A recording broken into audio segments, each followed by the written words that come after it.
folks to you.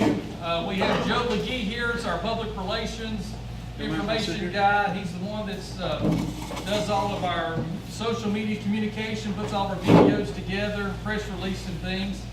We have Matt Williamson, who's our legal and policy counsel, county attorney, and he's also going to be taking notes on everything tonight, so I don't have to try to remember everything. He's going to get good notes for us. We have Robert Wardlaw over here keeping the rowdy table under control, and Robert does our economic development, community development, and anything else we don't have somebody else to do, we give it to Robert. And then back in the back here, Chief Blake Hodge is with us tonight. He's over our, he's the fire chief, emergency management director, and over the 911 center. And then there to his right is Carlin Bowers, who's our road superintendent. So we appreciate some of the team coming out tonight. I hope you'll have some interaction with them before the night's over and talk with them. We've got about 10 slides here we want to show, so we're going to jump right off into this. We're going to talk about the debt. We came into office, we had $70 million worth of debt. And at the end of 2018 fiscal year, we had it down to $66.5 million. As of January the 31st, the county department tells us we're down to $46.5 million. So we've reduced the debt over 33% in 25 months. And so that's been with a lot of great sacrifice by many. We had to raise taxes, we had to raise fees, we had to try to get back to a positive cash flow, and try to move out of this debt, getting the debt of the hospital paid, getting out of the short-term borrowing of money of these tax anticipations notes, and getting back into positive cash flow. So it's been a lot of sacrifice by you, the citizens. We've cut staff. We're operating with about 26 less people than the prior administration had. Cut spending the first year over $2.6 million, and pulling every lever we can to work this debt down as fast as we can. Because we know if there's one fact for sure, when we get this debt paid, we can do anything we want to do. Because this debt will be behind us and it'll free up the money and give the citizens relief. Talking about paving into our T-Splosh, thank you very much for passing the T-Splosh back in November of 2017. That passed 75% Walker County. And so this is what's going to give us the money to really start being able to make a positive impact on paving our roads. This collection of this fund started in April of 2018, so it was voted on November of 17. The way the state has, you can implement it as early as April, and we did so. So this is bringing in about $300,000 a month. And so $300,000 will pretty much take about $150,000 to resurface a center line mile of road. And a lot of times we're spending another $50,000 to $100,000 in some cases to get the road ready to pave with patching and where the muds come to the surface, the base is deteriorated. So you're looking at $250,000, $300,000 to resurface one center line mile of road. So we had a couple of roads that were very dangerous, going over Lookout Mountain, Nick-Jack Road. State had rated that the second most dangerous county road in the state due to the number of accidents. You know, State Patrol would tell us if it started raining, we just head to Nick-Jack Road, because we knew we was going to have an accident report, at least one. So that road was critical, and then also Diamond Circle on the north side of Lafayette. But this is the phase 2 of our road paving list, and he's got there on the map the layout and the red of where these roads are. Some of these roads are going to need some utility work done first. We don't want to start paving roads and find out we've got utility water lines or gas lines or electrical lines that need to be replaced first. We need these roads to last us 20 or 25 years. So we're reaching out to the utility providers in these areas, and anywhere that we can upgrade the water line size to at least a 6-inch or larger, we're going to try to put out as many fire hydrants as we can to try to help lower your cost on your fire insurance in with your homeowners. One of the things that's been a big focus for us over the last couple of years, and we really are focusing and kind of doubling our efforts in 2019 is roads and our codes and cleaning up our county. So in 2018, there was 339 code enforcement cases that were closed. That means the property owners got into compliance with the code violation. A lot of times it's junk or garbage on the property. In 2017, 480 for a total of 819. You'll see the number of citations that were written was over 2,300. So you see we didn't get quite half of those closed and cleaned up and in compliance. So you see there's still a lot of work to be done. And those are just the ones that they've done the inspections on. So we want to continue to work and clean up, get properties cleaned up, because we have a beautiful county. We got great scenery. A lot of people come up here because of the beauty. But when we've got trash and garbage and blighted structures, then it takes away from that natural beauty. And so we're getting a lot of requests from citizens to, hey, we want to get our county cleaned up. We had 49 projects over the last 2 years. These are where we partner with mostly faith-based groups, church groups, youth groups, Covenant College, and we match them where there's needs. And so when you have a person that has a property that's in bad shape, but they're physically not able to clean it up, but they want it cleaned up, and many times they're not the ones that made it a mess. Sometimes it's a relative, a grandson, or something of this nature. And so we reach out to our community partners and we just kind of play matchmaker, put the relationship together and let them make a phone call. And so we ask them to keep track of how many pounds or how many tons of debris and garbage and trash they take to the landfill and give us a report of that. Well, out of those 49 projects, it was over 113 tons that was documented and disposed of in the landfill to clean up those 49 properties. So it was amazing work that those groups did. Our litter control, this is where we've got one county employee in a county van and will go and get 3 or 4 inmates a day, 5 days a week, and they're just picking up trash off the county roads. Every now and then we'll get on a state road if there's a big mess and clean it up, but this is just county roads. It was almost 123 tons of trash litter picked up off the sides of the road. And we can't get on top of it. We have many thoroughfare roads, commuter roads in our community. They'll go and clean it up all the way down to the cigarette butts. Looks wonderful. 6 weeks later, it's like we've never been there. And so we're going to put on another staff person and try to double those efforts and put a second crew up and get 3 or 4 more additional inmates and try to double our efforts on this. Because if you want to grow and develop your community, when people come into your community to look at bringing jobs or building a home or retiring here, if your roads are a mess and your place looks like a dump, they're not going to want to stay. So we got to get our roads fixed, and we got to get our house in order, so to speak, get things cleaned up, so people see the natural beauty that's really here behind all the garbage.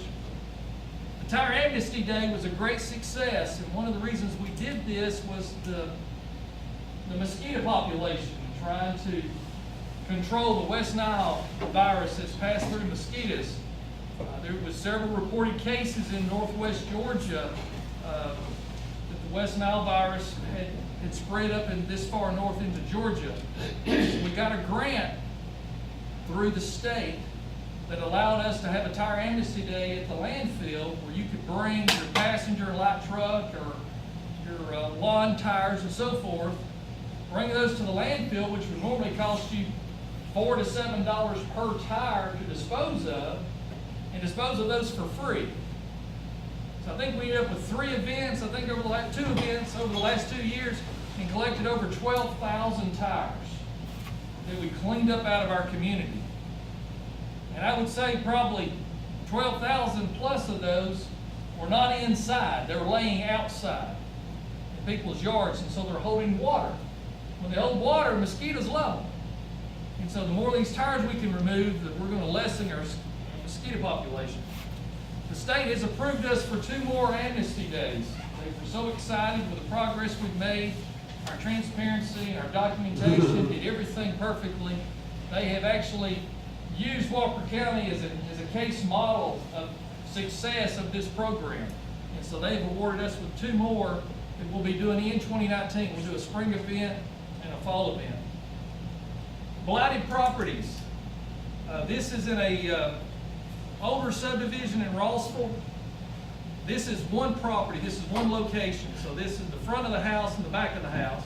And this is a pretty nice older subdivision. And every other yard, there's probably 30 houses or so up there, look great. They're well taken care of, except for this one. And this one's bringing down the whole neighborhood. There was a fire, they've abandoned it, they've left it. So our code enforcement's been working on this particular case for over 1.5 years. We're not getting any movement or any help out of the property owner. And so unfortunately, we're to the point where we're gonna have to go and ask the magistrate courts to have a conversation with them and get them involved and see if magistrate court can motivate them. And if they're not able to do that, then we're prepared as a county to be able to go in and take some of these structures out to get this blight out of our community, because it's a negative impact and it's hurting the people and property owners around it. We've also put a vision team together, 2030 vision team, to look at all of our existing codes and ordinances. There's things on the books that's been there for many years that we may not need anymore. There's some things that we know that we need that we don't have, that wasn't addressed when some of these codes were put into place. And probably the most common that we see is addressing tiny houses. That's something that's been new in the last several years. You see that on TV. There's not any real guidelines or ordinances of how that fits in our community, or where those fit in the community, or to what standards they should be built at. And so we want this team of folks that are volunteering their time to serve on this team to go through and look at this and question why things are the way they are. And does it still make sense, or does it need to go, or does something need to be tweaked? And they'll be making recommendations back to what they feel like, how we need to move our county forward. So we're trying to look down the road a few years of what we want to be when we grow up and see how this affects our county. This right here is talking about the Walker Rocks, where we're trying to promote the natural beauty of Walker County. We realize that we're missing a lot of opportunities because people just didn't realize all that we had to offer with caving and hiking and all the trails and all the just natural beauty that we had. So we developed this logo, Walker Rocks, set up a Facebook page, and we've got over 5,000 followers. There's over 45 countries. Someone's picked it up and looked at it. We've seen an increase in our sales tax revenue, over $88,000 since June. Our bookings, our overnight stays at Mountain Cove Farm has shot up, so we know people are finding us. In 2016, there was 162 bookings. 2017, it went to 525. And in 2019, it went to 909. So there's 909 nights stayed at Mountain Cove Farm. 2 years prior to that, it was 162. We got regional recognition by the Historic High Country. Didn't even know they had an award. Wasn't trying to get an award. We were just trying to do the right thing and promote our community. And we were awarded the 2018 Award of Association Excellence for the best marketing campaign for Walker Rocks. So that was a great honor for us to receive that award on behalf of our community. Okay, now we've got a video we're going to show you, and we're going to try to get some sound here. Hi, I'm Joe Legee, and welcome to How Walker Works, an inside look at how government operates here in Walker County, Georgia.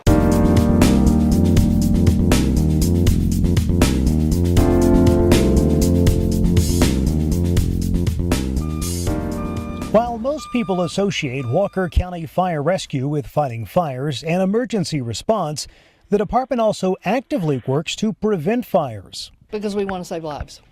I mean, that's just the bottom line. We want to save property, but we want to save lives. Along with visits to schools and community events, building inspections, and safety training for local businesses, this county department also offers a free residential smoke alarm program. We're going to go out to your home. We're going to do a home safety survey, and we're going to make sure you don't have any hazards in your house, and we'll put in the smoke alarms they need. It's that easy. Smoke alarms are given out and installed for free. There are no income restrictions. You just have to make the call to receive a potentially life-saving device. If you need them, we'll come install ours. If you have them, if you can afford to buy them and you have them, we'll come install them for you. If you don't need to climb on a ladder because you're elderly, we'll do that for you. 5 fire-related fatalities occurred in Walker County in 2018. Fire investigators did not find working smoke alarms where those deaths occurred. The ones we have are good for 10 years. They have a sealed battery. You don't have to change the battery. All you have to do is push the button once a month and test them and make sure they're working. If your smoke alarms aren't working, you may as well not have them. Walker County firefighters installed 228 smoke alarms in 2018. If you need one, make the call. Dial 706-539-1255. The life you save may be your own. I'm Joe Legee. Be sure to check out walkercountyga.gov for other How Walker Works features and county information. The main gist of the video is we're trying to bring more awareness to people having smoke detectors in their house. The video talked about it was 5 fire deaths in Walker County and house fires. 4 of those deaths were on one street on 2 different structure fires. And so this grant that we've got through the Red Cross allows us to take these smoke detectors at no charge and install those for people that need those. So there's no income restrictions or requirements. So if you don't have smoke alarms in your house, there's the number there, and also on the flyer that we handed out the door, it's at the bottom. Just call that number and they'll schedule an appointment and send a couple of our folks out and install those. Or if you've got some of your own that you haven't ever put up, they'll put them up for you. So we last year said there was a little over 200 for the year that were installed. I'm talking to the chief today, we will probably, by the end of February, will install more than we did all of last year. So it's becoming a very popular thing, and people are calling us up on a daily basis. So take advantage of this, because this is Red Cross working in partners with us. Red Cross would rather help us with this than to help you find somewhere to stay after your house is burned. So this is a great program. We've got another video here we're going to show you. I'm Joe Legee, and welcome to How Walker Works, an inside look at how government operates here in Walker County, Georgia.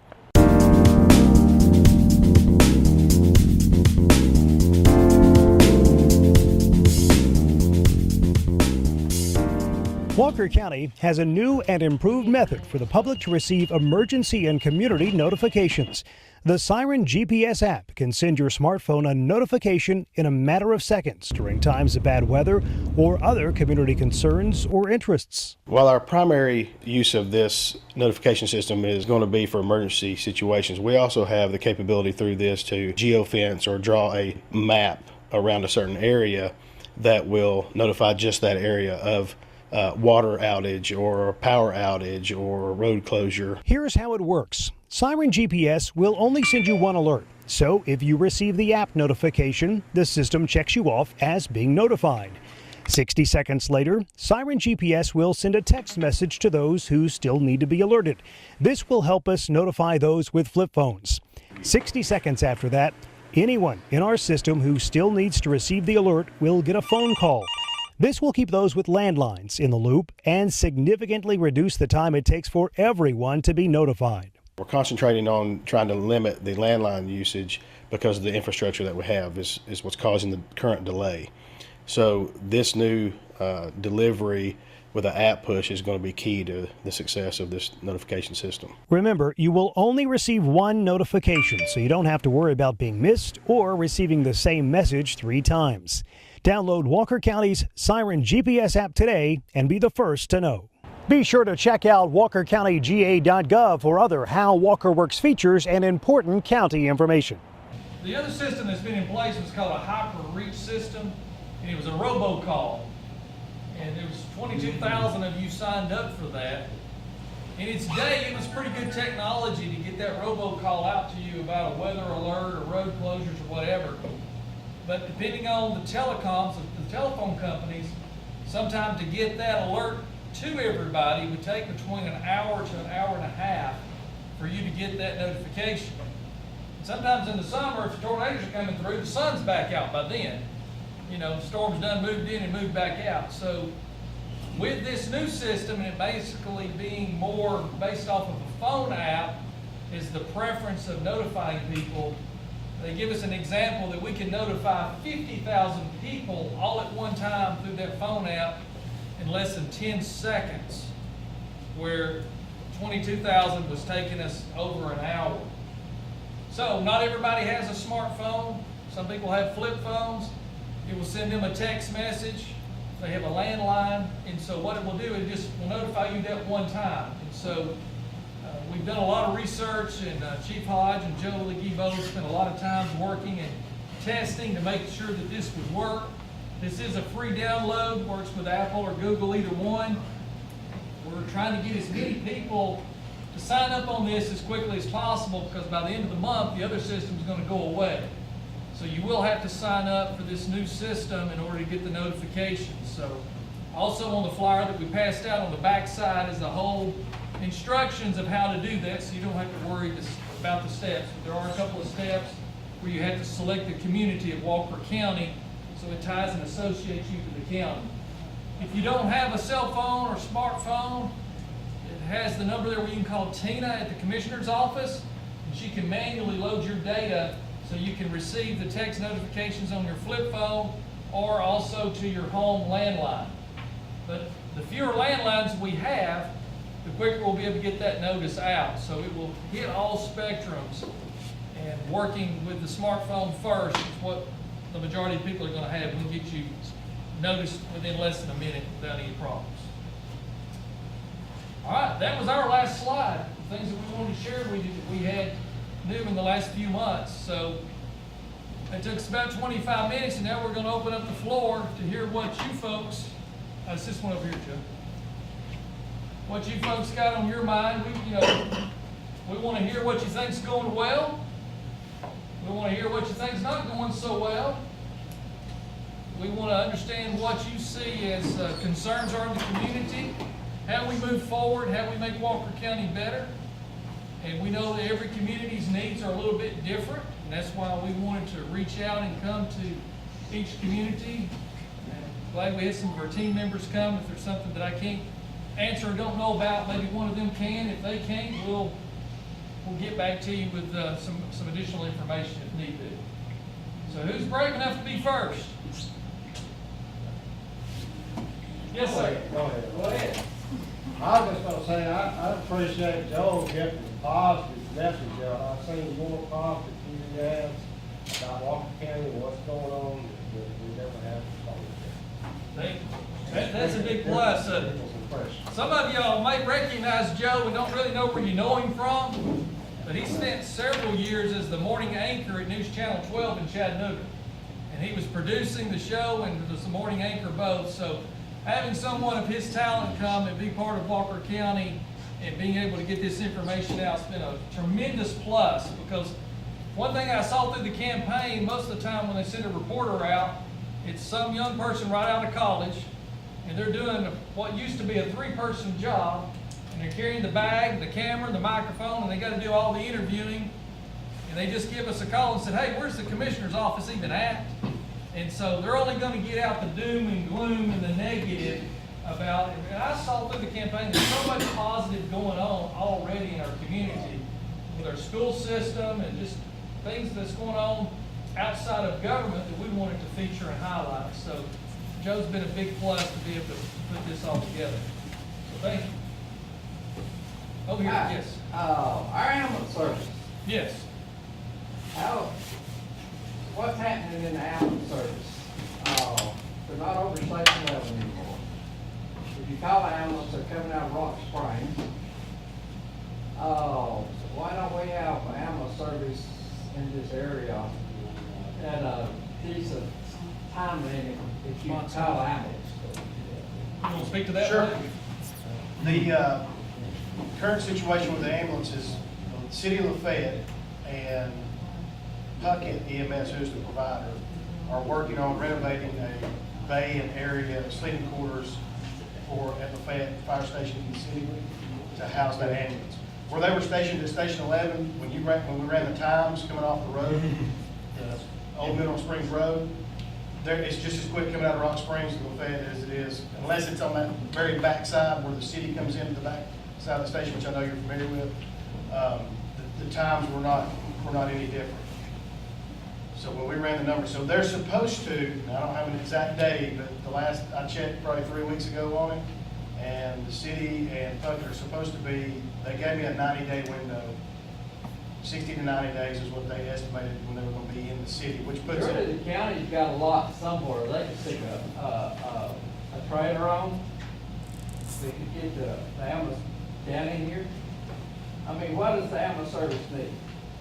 A living quarters. Living quarters with, You know,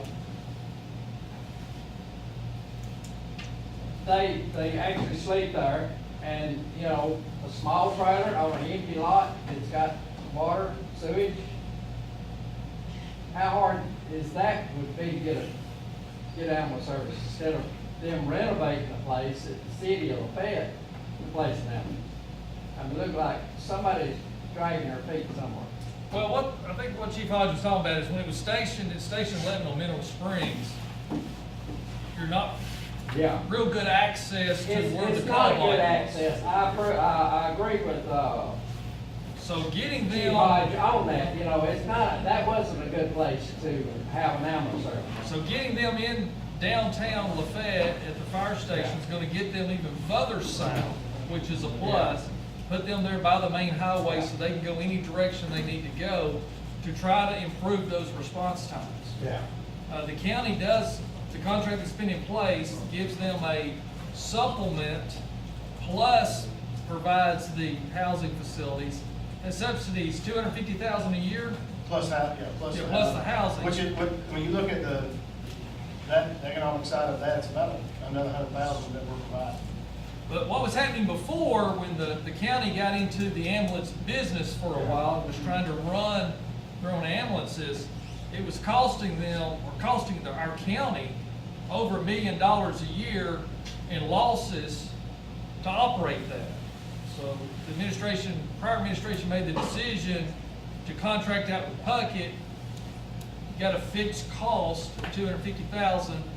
We already were providing the housing for our existing staff, and did a 5-year contract with them. Now, that contract comes up at the end of 2020? November 2020, so in the coming months, we're gonna bid that back out into the marketplace and see if we can get any better offers or any improvements to that. And Ray, let me add that we didn't like the contract we came into this contract, and I didn't like the response times that were agreed to. What the number of ambulances that was agreed to, but that was before we got here. We have been working on bettering those response times. One thing we did, they were taking ambulances out of Walker County, and part of the contract allows them to do that for non-emergency calls in Chattanooga. Yeah. And taking us below what we would. Well, I heard what you did today. What we would like. So we stopped that, Yeah. and we've got ambulances in Walker County longer than we have in the last couple of years. So as far as ready to respond for the citizens. Yeah. So when we're looking at this new contract coming up, it's gonna be up on us pretty quick.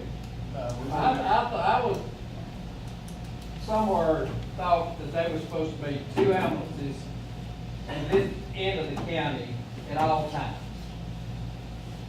Now, there's nothing that says where the contract just says there's gonna be 4 24-hour ambulances provided.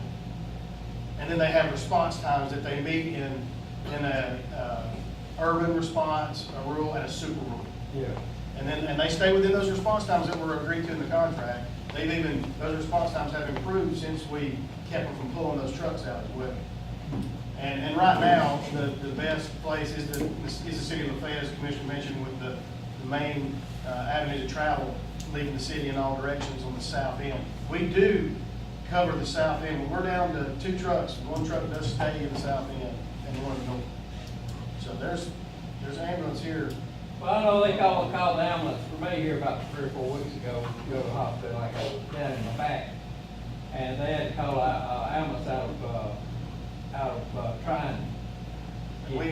Yes, sir. And sometimes, I mean, I've been doing it around here for a long Yeah. time. It's all, even back in Hutchinson days, we've always run out of ambulances. Yeah, when you're in a lot of pain, Yeah, I you're know. having to wait there for an ambulance, you know, it should be in Lafayette, you know, and have to wait for one to come out of the county, out of another county to pick you up, you know, that sticks in your brain. Sure, I understand, and that's what we're trying, when we look at the contract, we've got to look, trying to get more coverage, better coverage. Yeah. Because when the ambulances, when we go down to one, if it goes down to one, it goes to Rock Spring. If it gets a call, sometimes we're waiting on them to come out of Chattanooga to cover, because they're coming back from the hospital. So, I mean, Yeah, we're on And the it's always been- lower end of the county, which I don't live in this part of the county down here, I live in Lafayette. right. At the edge of Lafayette. But, you know, you know how long I was on fire department down here, thinking of these people in this part of the county. And I love these people down here in this part of the county, and I did on the fire department as long as I could, but, and I still think about it Right. down here. That's why I'm at the meeting tonight to bring this up. Yeah. And try to get better service Sure. on this end of the county. Yeah. I don't disagree with you. They don't have people like me, UL, that donated our time to this part of the county for so many years. You're right. And we're also, on the fire side, we are, matter of fact, we've about got all the equipment and medications to start on our, we've licensed our units to the state, the first responders from the fire side. So we're gonna start having better patient care from the fire side for that first response in the event there's a delay with certain difficulty breathing, chest pain, stuff like that. So we can actually deliver better care in the beginning, because there's gonna be times, no matter if we have 7 ambulances in Walker County, there's gonna be times when we run out. That's just, Yeah. that's the nature of that business. It's unfortunate, but we're trying to improve it. So, I mean, you bring up good points, and we're working on it. Well, I'm gonna flip from the ambulance service over to the fire side. Okay? Fire-wise, what are we doing, what's being done in the county to improve fire protection in this part of the county? Well, we staffed Station 15 Right. off Lee School Road. That was a big help. Yeah, it was a big help. We improved the response times. I picked up signs today. We need more volunteers. I mean, that's the, What we gotta do to get more volunteers, are people to volunteer. We have one person, well, actually 2 people out of Station 16 up here on the Two. Springtown Road, 2. You know, that's not enough help when you've got, your house is burning and you gotta have, depending on which, if they can get over here in this part of the county, right. the time we can get to the hall and get there too, also, Right. you know. But there's nobody there to back up 15. Well, we've Where's got- the next station to back up 15 if your house is on fire? You got 2 men there fighting that fire. That's how we are in the entire county. That's how we are everywhere. We've only got Yeah, 6 career that's stations. right. That's right. So, To cover the whole county, and that's not enough fire people to cover the whole county. I agree 100%. Yes, and to give everybody a little bit of overview of what we're talking about here, is the prior administration had it set up where there were 3 stations that were full-time staffed out of 20.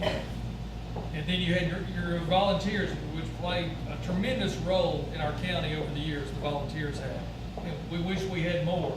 So what we did, we took the same manpower, the same budget, instead of having 4 men per station in 3 stations, we put 2 men per station in 6 stations, spreading them out.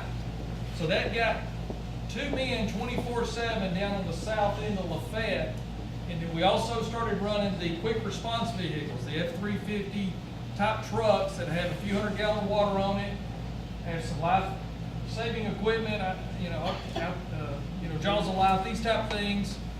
And so they can respond quicker, because the data was showing about 90% of our calls that they were getting were not fire related, they're medical related, or they're trees down, these type things that are important issues, but you don't have to send your biggest, largest fire truck with 4 men on it on some of these type calls. So we wanted to spread out our force, have a better response time, and work smarter with that and utilize the equipment and the stations we have. We would love for all of our stations to be staffed and be able to pay staff to do that. But it's just not in the funds at this time, and we made changes to our fire fee, it was called, and now it's our public safety fee. But in 2016, there was a little over 3,500 calls answered in 2016 by the fire department of all different types. In 2018, I think it was over 6,000 calls, somewhere in that nature. So it was almost double the number of calls. Now, in fairness, we're answering and responding to more life safety type calls, more medical related calls, because our guys and staff members are trained more on that, and they have more of that type of equipment on the trucks. So, you know, you're only running about 10% of your fire calls out of that number. Yeah, but if you got a small truck going to a fire, they get there and fight that fire. You don't have any volunteers at these other stations to bring your tankers, bring your engines, That's right. stuff like that to back them up. You've got another station over here, it's got two men, they're in the same truck. Maybe one of them can bring a tanker or something, you know, to help. But you've got the fire department cut so far back, a man don't have a tank over his home if anything saved about his house. We've You don't have a man- actually, You don't have a manpower there. I'd be glad, if you want to come by the office one day, I'd be glad to show you the numbers. We've actually saved more property than we did before because we've reduced the response times. These small trucks have 400 gallons of water, and 400 gallons of I drove one water, up for a while, so. 400 gallons, What you got on. for everybody else in the Yeah, room, yeah. 400 gallons of water goes a long way when it's applied appropriately, and we, you know, they're not in those, if they're at the station, they're taking the hose trucks, which you know Yeah. has 2,000 plus gallons of water. So on 80+% of our calls, it's the big trucks going on the fires. Because they're, most of the time they're in-house, but you will, if they're out in a small truck, they can respond, but they can still make a fast attack. And we are getting there quicker and actually putting out more fires than we were previously, and I definitely can show you that. Yes, we had another question over here. Actually, they answered my question in their Okay. discussion, so that's fine. I was just gonna remark about the availability of the ambulance out front. Okay. Chairman, and 2018 was a really strange year with the amount of rain we had. It looks like we're gonna start 19. The roadsides got really grown up where it was dangerous on all these back roads down through this part of the world, and I'm sure other places. With deer, you got concerned how many deer were gonna run out in front of you, and because I think it was only, the roadsides were only cut like twice during the course of the year down our way. It's kind of a late spring and almost a fall deal. What are and I understand there are a lot of miles of road in this county, it's a big county. Okay, yeah, very good question, because you're right. 2017 and 2018, both, it was a problem. And we were playing catch up constantly, and it was as tall as I am in some places. So one thing that we made a change on, because we heard a lot of outcry from citizens in 2017 early on that said, please stop spraying the roadsides with the chemicals. Because people were saying that it was affecting honeybees, it was causing trees to die. They were anticipating there was a lot of issues with the chemicals that were being sprayed. So by request, we stopped spraying the roadsides. Then we got a lot of rain.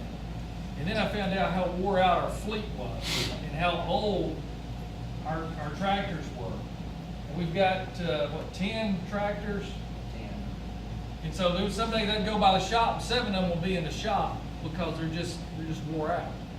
And so fortunately, in 2018, we got a couple of new tractors, plus they had taken and sold all of the back wings off several years prior. So some of these areas where we're using a knuckle boom, you're having to make 2 and 3 passes to get it mowed, where if you've got a back wing set up, you make 1 pass and keep going and have a knuckle boom come in behind you and hit some of the high spots. And so we were able to buy a couple of more and replace some of the other units, and those units didn't come in until a lot. The time we got them on the road was probably June. We were already behind the 8 ball. And so this year, as soon as it dries up, you know, when that happens, probably, hopefully no later than April, we're gonna have to get a jump on it, because you're right, the amount of rain that we've had, this stuff's gonna jump up fast. And so the guys in the shops have already, I noticed up there just a few days ago, servicing all the tractors, changing out bearings, bushings, making sure all the tires and everything are ready to go, because when it dries up, we've gotta hit it hard and fast. We do have, some better equipment now, and we're gonna get an earlier start on it. Yes, sir. Have you considered farming hemp? Outsourcing, it has gone through my mind, because I see the state does it, but I've not actually looked at or got any proposals or the numbers on it. No, I haven't. The numbers is what I'm Yeah, not I've not trying to looked at knock the any numbers. of our county workers out of work. I have looked into it, Okay. it's about $1,200 a mile. That's what are we paying, what's it cost us? That I'm not sure, but we've got 700 miles, 1,400 miles of right of way, so. you're But looking most at- of the employees are they Walker County Yes. employees, okay? Okay.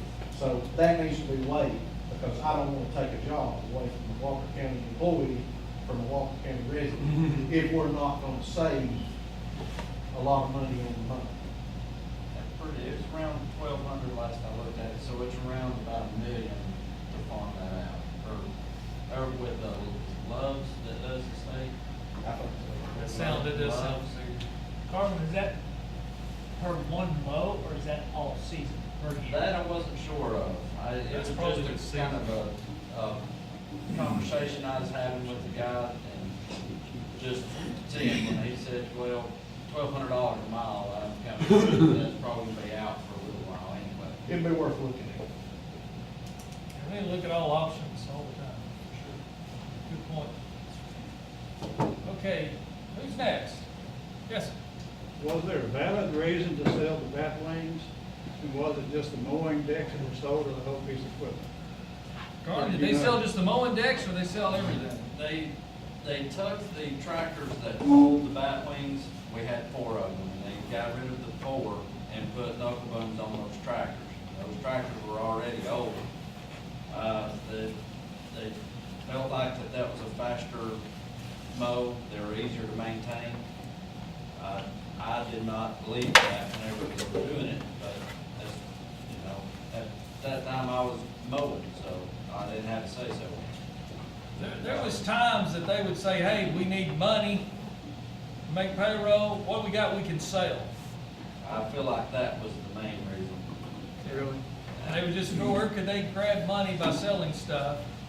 And, because there was times they sold dump trucks and things that, why sell a paid-for dump truck that's fairly new if you're gonna be using them throughout the season, but it was all trying to raise money. Was that before they bought the industrial park that backs up the Diamond Circle, or afterwards? Both. Yes, both. Yes and Both yes. of those things. That's a double yes. Does that make any sense? Yeah, you're right. Yeah, it was happening before that, and it happened after that, too. Yeah. I mean, if you're already in trouble, why buy a rolling hill for an industrial park? Solid point. Yeah. Good point. Is there any way you can market that piece of property and come out ahead on it or break even? I'll let Robert speak to our economic development. Yeah, there's a way, Chuck. I mean, if you're asking, is there a way? Yeah, there'd be a way, but I figured if we wanted to take on that industrial park up there in Rock Springs by ourselves, the one in Noble, the big one, where the most recent one, there's another smaller one in Rock Springs. I'm not talking about the smaller one, I'm talking about where Audia is right now. That piece of property is very valuable to us in one way, because it is a huge roughly 300 acre piece of property that is of great value. The thing is, with all the hills on it, I mean, it would take, I would guess, and I'm just guessing now, haven't farmed out this opportunity, I bet it'd take $15 million to level that, to make it a place that you would market in the sense of, like, come buy the place. But what we're doing right now is screaming out through companies that wanna move here. And for them to buy it and them to invest it. We're not giving away the farm anymore in Walker County. It's not gonna happen. So it's gonna be slow. Because, you know, you can go out there and give all that stuff away and give the taxes away and all this and get burned again, which we've already paid for that thing once and a half already, because we're paying all that interest from that, bonding that thing out like what you're talking about. And we're not, we're aggressive in talking to companies, but we're not aggressive in giving away enticements that give the farm away again. If they want to come in now, they're going to have to come in and it's going to benefit us as citizens now. No more giving stuff away. So that's not exactly answering your question, but to take that piece of 300 acres and make it that kind of marketable, it's always possible. I got 7 companies right now that are talking to us and Walker, 7 of them, where we're in the running for them to come here. But we make it that they're gonna have to come with jobs that are not paying, repeating, rinsing out $12 an hour jobs. Nothing against $12 an hour jobs, but we've got those now. We're looking for things that elevate, and people that understand that we're not gonna abate. Most of you probably know what an abatement is, but the companies, when they come in and start hollering about abatements, what they're saying is, I don't want to pay property taxes. And if you give me years of not paying them, I'll come here. And some of that's good sometimes, and it's absolutely necessary. But like right now, Shannon and I have already made this agreement with ourselves. We just agreed from the start that we are not going to give away school taxes.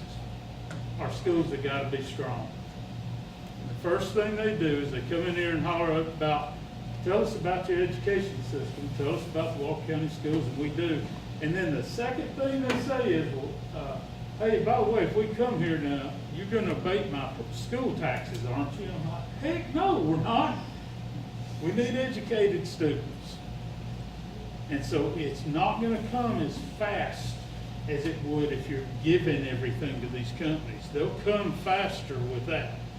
And I know, because in the Coca-Cola world in my past life, I was on the other side of that, going to the community saying the very same things now that I'm telling them, it's got to be beneficial. So That industrial park put $15 million on the debt side of the ledger.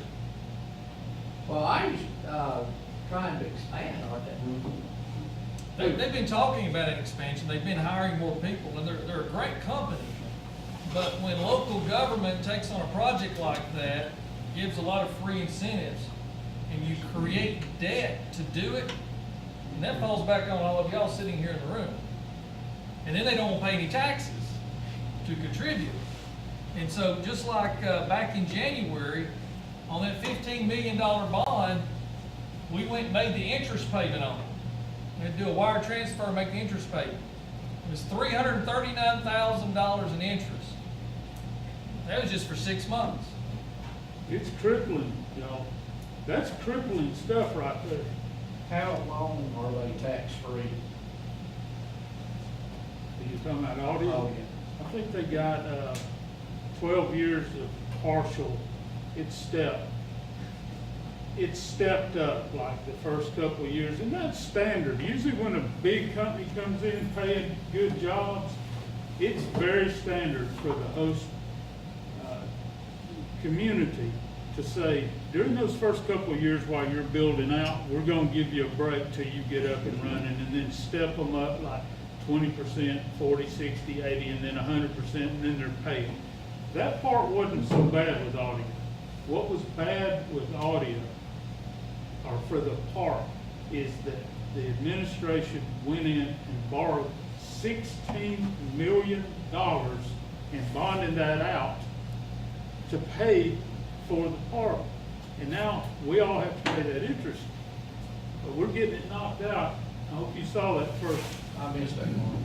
That It's is- 70 million down to 46 million in debt now. According to my son, that they're planning on to expanding. They are. Oh. Audia's got in their mind. They got in their mind, and they shared this with me and Shannon, but I'm not about to mess them up, because they'll announce things when they want to announce Yeah. things.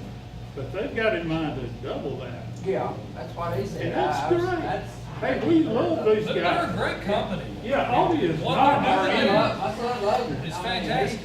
Audia's our He's friend. already been with them there, well, he was with them, almost 2 years before they ever started building the plant here. But they're a great company, but they're fabulous negotiators. Yeah. Because we got the paperwork to prove what great negotiators they are. And it increased all your property taxes by 1 mil But when that remember- deal was done. Just remember, and everybody, please remember, Audia didn't do that to us. Audia, those people love Walker County. They're out promoting us up in Pittsburgh, Pennsylvania, and all this way. They're up there talking about us, telling others, you ought to come down here. Audia did not do anything to harm us. They did good by coming here. It's the decisions that we made before. Well, we didn't make it. We're paying for it. Yeah, we're paying for it. Administration made it, and we're paying for it. They were. That's just the writing real checks on talk. our checkbook. Yeah. Yeah.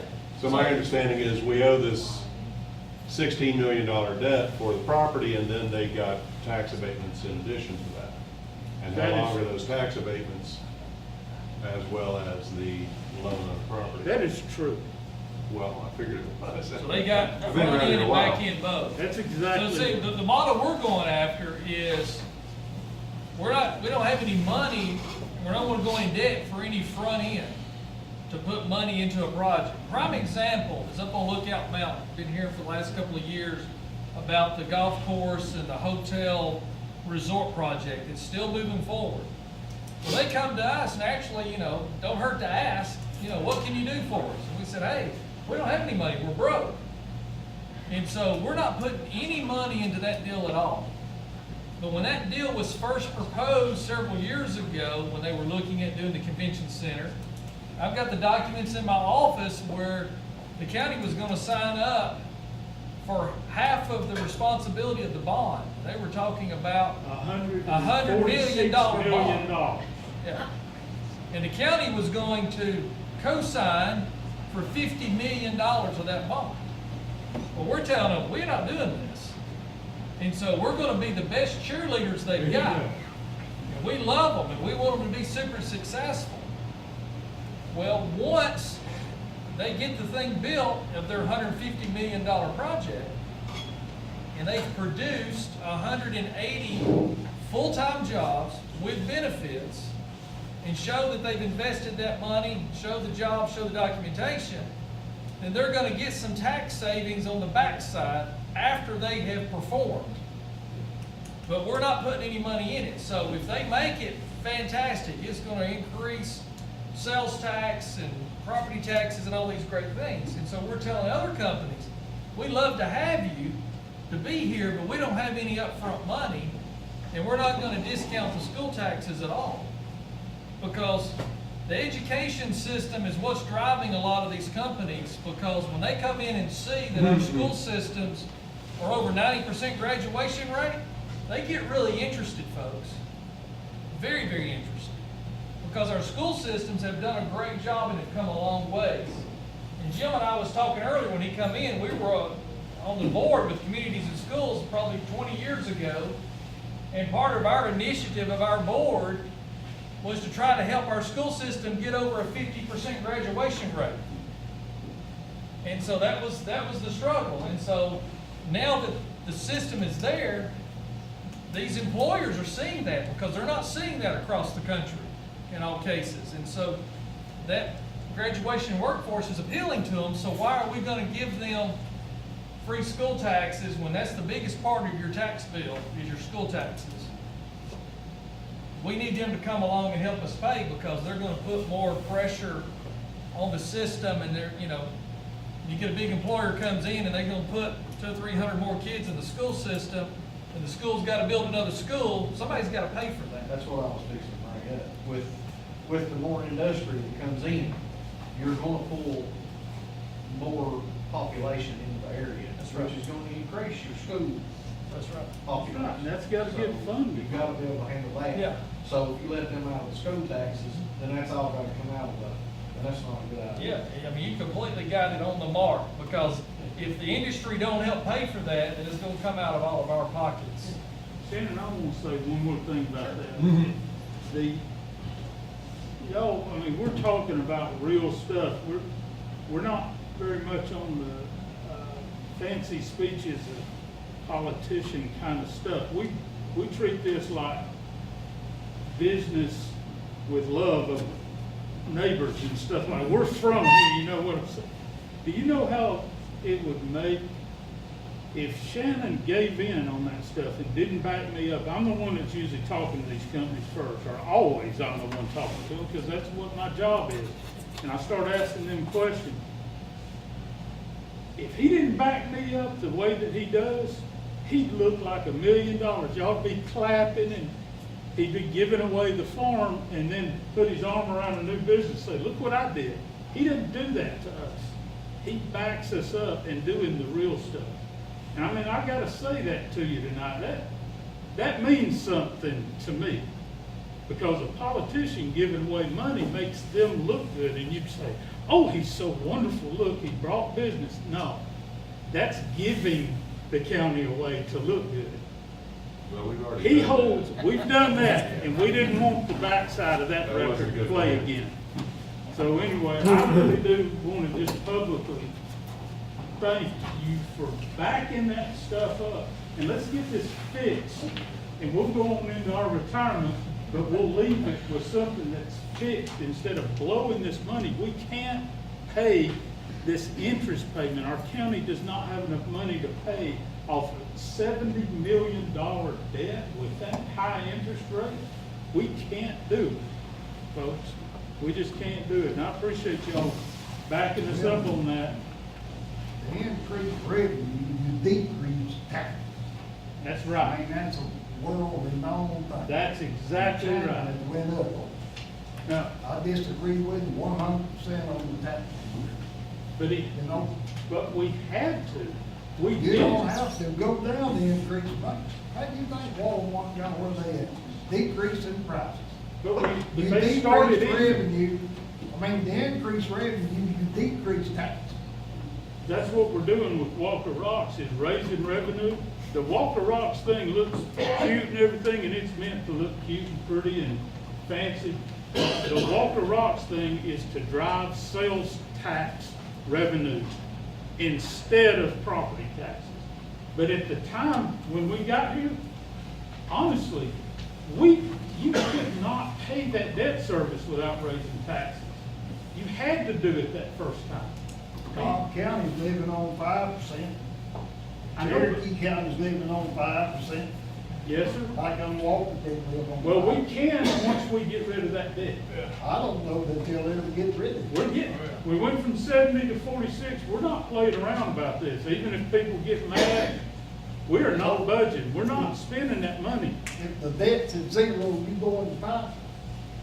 It's in sales, I mean, Well, the most fair tax we have is the sales tax. Where we want to be able to come down is the property tax. And so one thing that will come off after 2019 is the public health fee that was put in place to pay the Erlanger Hutchison debt off. well, I'm not worried about that. That's the least of mine.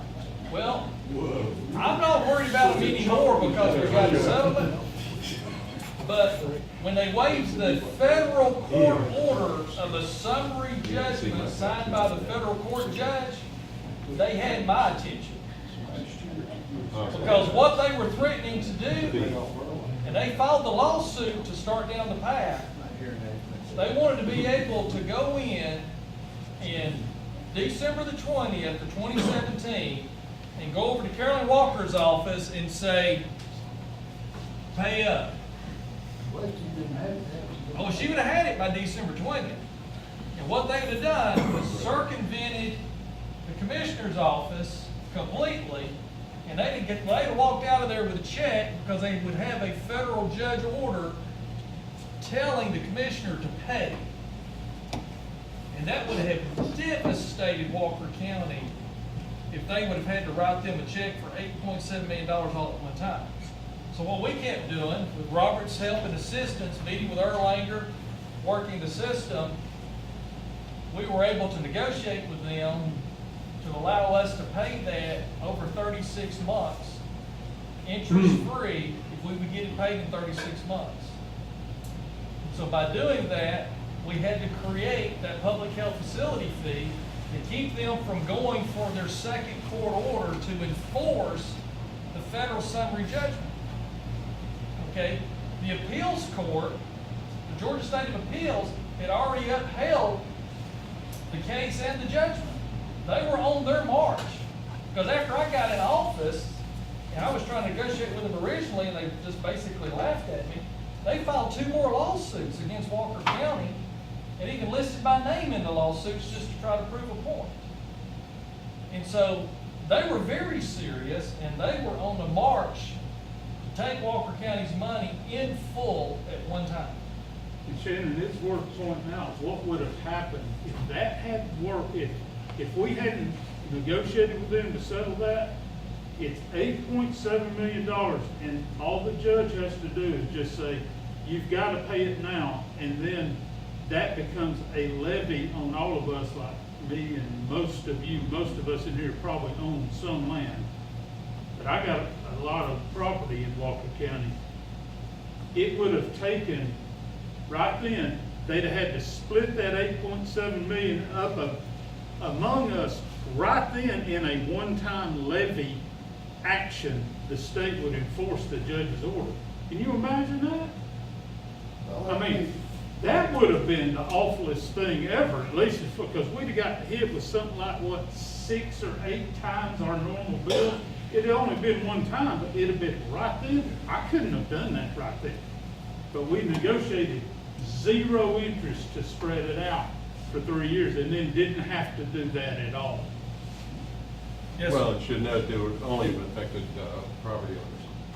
Yes, sir, that's what I said, or I meant to say. To his point The about land sales of tax people- being the most fair tax.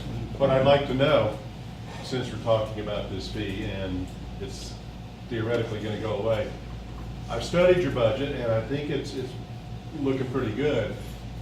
Do you think you're the kind of guy that can make that money go away and not be tempted to bring it back in some other form? Can we That's a get very out good from under that? question. It's a very good question. It's already a done deal. All right. There is no going back. Well, we're here in a public forum, you got a lot of Oh, witnesses. yeah, I've been so- on camera now 5 times saying this, because it's Okay. come up at every meeting. It's done. I mean, I realize at some point there will be other needs and, other tax increases and whatever. But as far as the public health facility fee, Yeah. those funds were designated to handle the debt and the liability that was created from the failure of the hospital. And once this collection cycle runs through, it's done, it automatically comes off. The tax commissioner and the tax assessor both has already got the documentation to sunset that. It's legally sunset. It's Yeah. not up to negotiate again. Yeah. It's gone. Yeah. The only way that even I, as the sole commissioner, I would have to have a public meeting and have another ordinance and advertise it in the paper to even change it if I even had that desire. But there's no need to do so. I can't do it and slip it in and you get your tax bill and go, how'd this happen? It would all have to be done in the open, in public, and advertised in the Walker County Messenger. And we're not gonna do it. I mean, it's done. Well, but we all know we've had instances where, certain people think there's just no limit to what we can pay. Oh, So absolutely. they can just And- put any old thing up if they You're want. right. In every meeting, it has been questioned because typically government is out of control. Yeah. And government doesn't have enough discipline in business practices and experience Yeah. to be able to say no and put limits and budget and appropriate properly and to have a focus and a vision to do the right thing. And they get greedy. Absolutely. There's And a so- wide spread between politicians and business people. Pardon? There's a very wide spread between business people Yes. and politicians. Right. Absolutely true. Yes, sir. What I see is you as a commissioner and your team treat Walker County as a big business. And Mr. Whitfield is accustomed to making a business profitable, not up to you and in debt. My question is there any way you can make it part of the county ordinance or law, whatever it's called, for the future, after your 8 years is up, for the future commissioners and this team has to stay within budget, work off of a budget, and not borrow money? We'll leave it with them like that, but you can't. The board that we pick and is coming up, when it goes to a 4-person board, that board could change any law that we could put in there. But we'll leave it with them like that. Well, they'll have a practice there to The look state would at. actually have to mandate that, wouldn't it? That the counties have to limit their debt. I would think that the state would have the oversight if somebody could do it, but I don't believe we would be able to make it a binding, nothing we could do that they can't change. But that's part of the reason why we put the budgets online now, to set the precedents. We want y'all to So that see it. If they try to do Later. that 10 years from now, you'll already say, no, that's not the way we've done it. We've had access to this and it's been easy. Don't change it. Yeah, Joe makes a very good point. The prior administration, their largest budget as far as disclosure was 2.5 pages of information. And a lot of it wasn't worth the paper it was written on because they didn't follow it. The first budget we did in 2017 to implement into our we did it to implement our 2017 fiscal year. What we released was 100 pages of detail, and each line item showed a 5-year look back of what was the actual expenditures in those same categories for the last prior 5 years.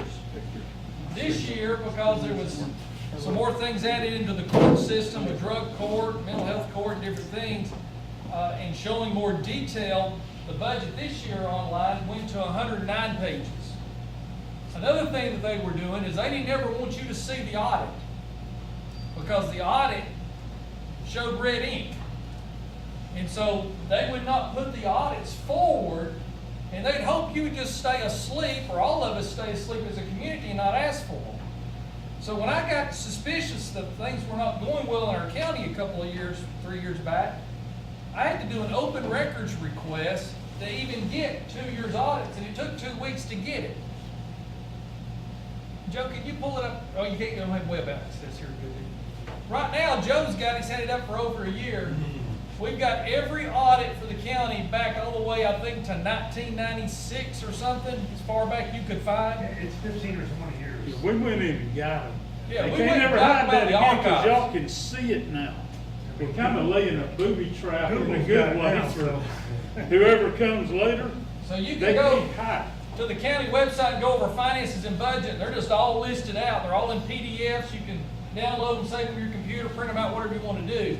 But the county audit costs about $80,000 a year to do. So we pay a third-party company to come in and audit the records.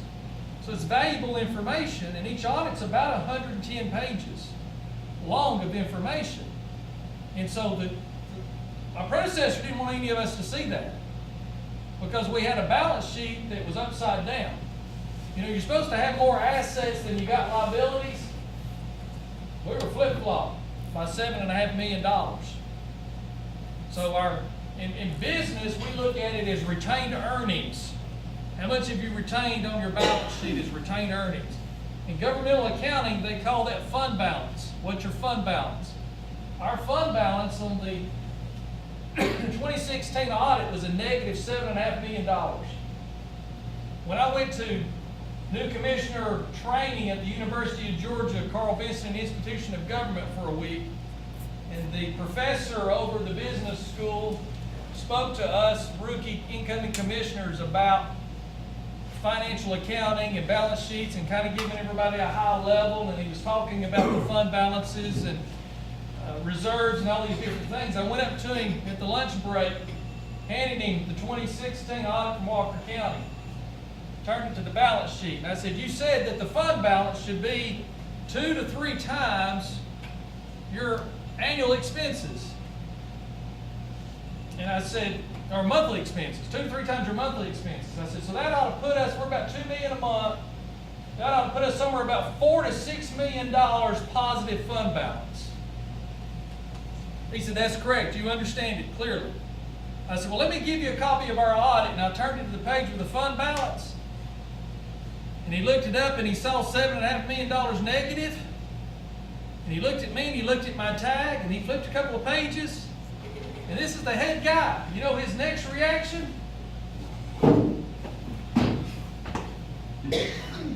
How did this happen?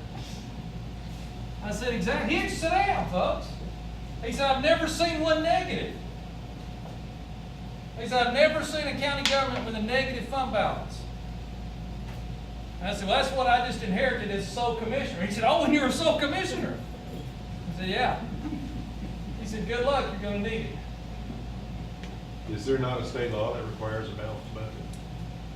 I don't think so. That was one thing that has... Not for counties. Not for counties. That's one thing that's very much surprised me, is there's very little state oversight on anything with counties, really.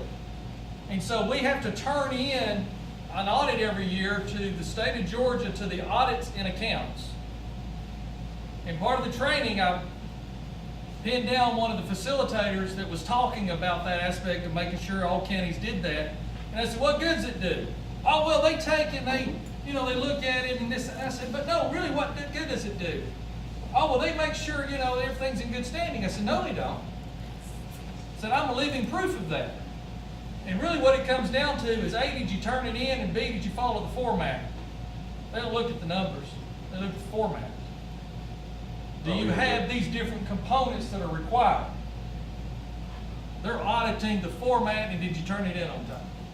Well, it gives them CYA for other questions that might come up. Well, in Georgia, there's this principle called home rule, where the notion is to keep power closest to the hands of the people, and that limits state control over what counties can and can't do. And particularly, I mean, because if you were to bind a county's budgetary authority, you are effectively binding the entire operation of the county. We like home rule, but we won't, you gotta let smart, trustworthy that makes people home rule pretty to negotiable. represent us, because you know. Obviously, there's some big voids there that are getting filled. Yeah, and that's And one thing. is good fiscal management. One thing too, while Joe indicated a while ago, we put the data out there because when I decide not to run anymore or don't get reelected, whichever happens first, when I'm gone, which is going to happen one day, when I'm gone, and somebody tries to hand you as a citizen, or us as a citizen of Walker County, a budget that's less than 10 pages, say, we need to be coming at them saying, whoa, wait a minute. Whitfield administration showed us 100 pages of detail. Why are we back down to 2.5 pages? We need to question that. Why is the audits not listed online anymore? Those type of things. So that's where we're trying to set a new precedence and have this data there. So hoping that anyone comes after us will see that they've got to continue these same principles to be transparent on what's going on. Because when you take the general fund budget, you take the proprietary, which has the 911 center, the landfill, Mountain Cove Farms, and all these different things, we're just a few $1,000s of being $38 million. So that's over $3 million a month. When you look at the budget, because I made a list a couple of weeks ago for a presentation I didn't bring with me, but when you look at the list, there's 74 budgetary departments in our county budget. When you list them out, there's 74 of them. There's 34 of them that I have supervision over. But I'm charged by the state to fund all 74 of them. So some of those are like state court, magistrate court, probate, where you've got other elected officials and things. And so there's 74 of those that comprise of round numbers $38 million. Yes? Might suggest that maybe once we do have the 5-member commission, that at the beginning of the budget year, which we're on a fiscal year, right? Correct. When does that begin? October 1st. October 1st. What if, to set a precedent, to have a countywide meeting at the Civic Center and discuss with the five-member commission, sit up front, discussing what the budget is, so that the citizens know they should expect this every year in the future. Yeah, one thing that we do and have to do by law is we have to have budget hearings to allow people to come and speak. And we held, I think, 3 this year. We might have had a total of 12 people show up. I got that many questions. 0. With that in mind, I was looking at your budget, and I noticed you had posted already the commissioners meeting you had the other day, and I didn't go there, I didn't look at that. But wouldn't it be just as easy and maybe more effective to just make that feedback loop available online so that people could comment and, you know, rather than attend meetings? I mean, It's all online on the YouTube channel. yeah, but not the ability to comment and, you know, offer suggestions and stuff. We got, Joe, what? You can On the comment website, the website doesn't really let you comment on Right. things.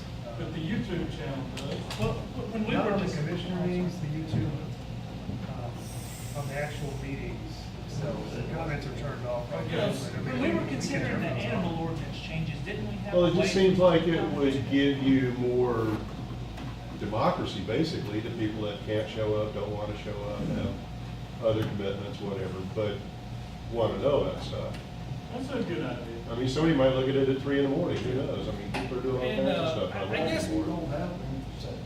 Probably the kind of in the short run, till we maybe figure out something more creative is email communication. We do get some Right. emails, especially people letting us know when there's new potholes and things that come up or drainage problems that come up. And then through our iWorks app, for those that have a smartphone, and when they turn in a service ticket for something through the iWorks, it automatically generates that into the system and creates the work order. And if it's something like for Public Works, it will notify the Public Works Director as well as creating that work order. So that's a very good way of communicating through Well, that this app. seems like it would give people the opportunity to attend your meetings or whatever you're having electronically and after the fact, actually, but still comment and still feel informed. And frankly, you know, not feel surprised if something happens that they don't like or didn't prepare for. So, you know, you can say everybody had that opportunity to be aware within a day or so of the actual meeting. Yeah, you know, and I want people to come and be involved and engaged, because people that are informed and understand what's going on is much better than them being uninformed. Because the more people that are informed, the better system, the better community, the better government we're gonna have, the more people engaged. And that's one thing that has concerned me about our commissioner meetings. When, in 2017, when everything was a mess, we was having 50, 60 people show up. Now, we're running 3 to 5. And I'm thinking, oh, well, maybe they're all watching the YouTube. When I go look at the data, very few. I don't have access to YouTube. Come to our meetings. 6 o'clock, second and fourth Thursday of each month. I'm talking about, not, I've got, I'm talking about the other. I'm not live casting. You're on UCTV. Got a little Yeah. 100-acre farms in North Place. And then pretty much every Wednesday night, I'm on TV live. UCTV, which is cable 265 on Comcast, or they do stream it online and they do stream it on Facebook. So that's a live call-in show. A lot of weeks I do it by myself so I can focus on the caller. And I'll normally get 5 to 20 phone calls, I guess. And that's from 8 p.m. to 9 p.m. live on UCTV on Wednesday. So I'll be doing that tomorrow night at 8 p.m. as well. And then doing these events. This is the way I look at it. I allowed myself a $50 million budget this year, and I'm way under my budget. There you go. Now, I allowed myself a $10 budget, and I'm a little over budget. So a budget don't mean anything to me. Well, here's the It can thing. be on mountain, somebody gets said, Well, that's what was happening before. They would set this budget that didn't mean anything. So one of the things that we implemented in October of 2017 is some cutting edge technology. It's called purchase orders. We thought, that should be introduced into Walker County government. So now any purchase over $200 is supposed to have a purchase order.